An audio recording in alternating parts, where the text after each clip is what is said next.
બોટાદની credit cooperative society deposit કરે લાખો રૂપિયાની રકમ પાકતી મુદત પાછી 8 મહિના વીતવ્યા છતાં રકમ નહીં મળતા સામાન્ય પરિવાર મુશ્કેલીમાં મુકાયો છે। જિલ્લા રજિસ્ટ્રારે નોટિસ કરી પરંતુ ડિપોઝિટરોને નાણાં પરત નહીં મળતા નાણાં ઉચાપત થયાનો અહેસાસ અને રજિસ્ટ્રારે આવી સોસાયટીના નાણાં નહીં રોકવા અપીલ કરી હતી। બોટાદમાં સૌરાષ્ટ્ર ક્રેડિટ કોઓપરેટિવ સોસાયટીના બોટાદના સિનિયર સિટીઝન પરમાર કાંતાબેન સૌજીભાઈ પરમાર, સૌજીભાઈ સુખાભાઈ તથા કણઝારિયા કૈલાસબેન સૌજીભાઈના 3 નામો ₹40 લાખ જેવી રકમની ફિક્સ ડિપોઝિટ કરાવી હતી। પાકતી મુદતે એફડીની ઓરિજિનલ રસીદ સૌરાષ્ટ્ર ક્રેડિટ કોઓપરેટિવ સોસાયટીમાં જમા કરાવી। ત્યાર પછી સોસાયટી દ્વારા રકમ પરત માટે અલગ અલગ 3 ખોટા ચેક કરવામાં આવ્યા, જેમાં બેંકમાંથી પાસ્ટ ડેટેડ હોવાનું પ્રમાણપત્ર આપવામાં આવ્યું। ત્યારબાદ વારંવાર સૌરાષ્ટ્ર ક્રેડિટ કોઓપરેટિવ સોસાયટીના મેનેજર હનીફ કુરેશી ઉર્ફે દિલુભા દ્વારા ખોટા વાયદા કરી નાણાં આપી દેવામાં આવશે તેવું જણાવી 8 મહિના જેવો સમય પસાર કરી દેવામાં આવ્યો। ભોગ બનનાર દ્વારા બોટાદ જિલ્લા રજિસ્ટ્રારને પણ અરજી કરી રજૂઆત કરી। જિલ્લા રજિસ્ટ્રાર દ્વારા પણ સોસાયટીના ચેરમેન અને હોદ્દેદારોને 1 મહિનામાં રકમ પરત આપવા જણાવ્યું, પરંતુ તે સમય પણ પસાર થઈ ગયો તેમ છતાં ભોગ બનનાર સભાસદોને તેઓની ડિપોઝિટની રકમ પરત નહીં મળતા તેઓ મુશ્કેલીમાં મુકાયા છે। વર્ષી બ્રહ્મભટ્ટ, જિલ્લા રજિસ્ટ્રાર બોટાદ।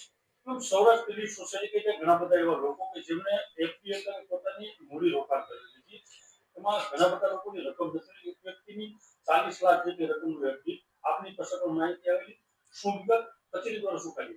હા, એક અરજદાર શ્રી આશરે 3-1 મહિના પહેલા કચેરીમાં આવ્યા હતા અને આવી મૌખિક વાત કરી હતી કે મેડમ આવી સૌરાષ્ટ્ર ક્રેડિટ સોસાયટી છે, એમાં અમે અમારી એફડી મૂકી છે, અંદાજે ઘણા લોકો ભેગા થઈને 40-1 લાખ જેવી રકમ છે અને હવે અમને પરત નથી મળતી।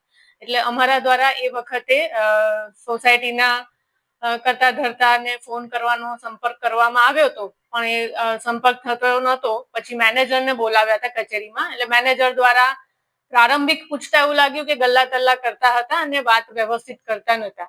પછી લેખિતમાં પણ આપણે આ અરજી અન્વયે હકીકતલક્ષી અહેવાલ માંગેલો હતો।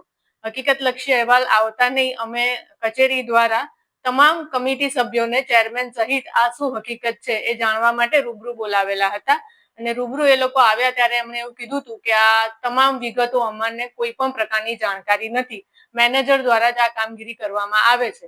એટલે અમારા દ્વારા કચેરી દ્વારા એવું જણાવવામાં આવેલું હતું કે વ્યવસ્થાપક કમિટી એ ચૂંટાયેલી પાંખ છે અને લોકોએ વિશ્વાસ મૂકીને તમને ટ્રસ્ટી તરીકે મૂકેલા છે, એટલે આ તમામ કામગીરીમાં મેનેજર માત્ર કર્મચારી છે, પગારદાર કર્મચારી છે। તમામ કામગીરી અને સુપરવિઝન કમિટીએ રાખવાનું હોય છે, એના માટે એમને એ રીતે સમજૂત કરવામાં આવ્યા હતા। ગત ઓડિટ રિપોર્ટ જોતા ઓડિટ રિપોર્ટમાં આવું કશું સામે આવેલું નહોતું। જે પણ કઈ બીના બની હોય એ લગભગ આ વર્ષમાં બની હોય એવું જાણવા મળે છે। આમ છતાં હજુ વધુ તપાસની કાર્યવાહી ચાલુ છે। ખાસ કરીને એવું કહેવામાં આવે છે કે એની પાસેથી ઓડિટની એન્ટ્રી લઈ લેવામાં આવી હતી, રસીદો અને ચેક આપવામાં, ચેક પણ ખોટા હતા, જે આઉટડેટેડ ચેક હોય એ રજૂઆત પણ એ અરજદાર શ્રી આવ્યા હતા અને એમને કીધેલું અને એ એફડી ની એમને નકલ પાછી અપાવડાવી દીધી છે અને ચેક જે વ્યક્તિએ સહી કરી હતી એ કોઈ કમિટી સભ્ય છે અને એને કીધું એ ખાતું બંધ થઈ ગયેલું એના ચેક આપ્યા હતા। એટલે એ પણ આપણે એ પ્રમાણે કરેલું છે કે આ રીતની છેતરપિંડી ના કરી શકાય અને હવે કમિટી ભેગા થઈને એની સામે એફઆઈઆર ની કાર્યવાહી કરી રહી છે। પણ અમે એ કીધું હતું કે એફઆઈઆર ની કાર્યવાહી બરાબર છે, પણ આ જે થાપણદારો છે એમના નાણાંનું શું, એના માટે શું કાર્યવાહી કરવાની છે, તો એ હવે અમને આગામી દિવસોમાં કહેશે। અને આપના માધ્યમથી હું એ કહેવા માંગીશ કે હવે આ સોસાયટીમાં કોઈ પોતાની થાપણો મૂકે નહીં। હા, આપણે સાહેબ અમને એ પેલા ભાઈ દાદા ને એમના હતા ને સિનિયર સિટીઝન, એમના અમે મકાન લેવાની પૈસા રાખ્યા હતા અને મેં કીધું કે અમારે તો એ કે આપણે એક Saurashtra credit society cooperative bank આ BIO ATM ઉપર આવી આપણી ઓફિસ, અને એ કે તમે અહીં મૂકો, સિનિયર સિટીઝનમાં 1% વ્યાજ વધુ મળે અને જ્યારે તમારે પૈસા તમારે જરૂર હોય ત્યારે તમને તમારે 5 દિવસ 6 દિવસ અગાઉ ખોલે તમને તમારા પૈસા મળી જાય, તો તમે આમાં એફડી મૂકો, આપણે વર્ષો જૂનો સંબંધ છે એવું કહીને આવું કરેલું ભાઈ। અને અવારનવાર અમારી એફડી 20/1/2025થી પાકી ગયેલ છે। આજકાલ કરતાં લગભગ અમે સગાવાળાના પૈસા અને બીજા અનેકના મુકાયેલા છે, એમ થઈને બધાને થઈને 45 લાખ જેવું છે ટોટલ। એટલે આમ 40 આજુબાજુ થાય, પણ સમથિંગ એટલું ગણે તો એમ। અને ના પૈસા અમને કોઈ આપેલ નથી અને એમને ખોટા ચેક આપેલ છે અને એ ચેક બેંકમાં અમે નાખ્યા તો એ બેંકવાળા એવું કીધું કે આ ચેક કે બહુ જૂના ચેક છે અને આ ચેક તમે બીજા લેતા હો તો હું તમને આપી દઉં।